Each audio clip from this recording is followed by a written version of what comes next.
આજરોજ વડોદરા મહાનગરપાલિકા ખાતે સ્થાયી સમિતિની બેઠક મળી હતી. સ્થાયી સમિતિની બેઠકમાં 3 કામોને મંજૂરી આપવામાં આવી છે.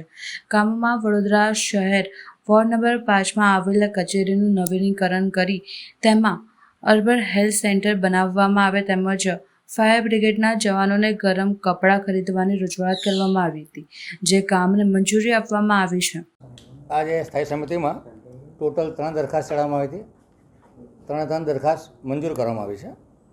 દક્ષિણ ઝોનમાં વાર્ષિક ઇજારાથી થર્મોપ્લાસ્ટિક પેઇન્ટના પટ્ટા પાડવાનું કામ હતું 34.30% ઓછા, જે 1,10 લાખની મર્યાદા હતી એ મર્યાદા ઘટાડી અને 50 લાખની મર્યાદા કરી છે. ફરી મર્યાદા એક્સટેન્ડ કરવા માટે સ્થાયી સમિતિની પૂર્વ મંજૂરી લેવાની રહેશે.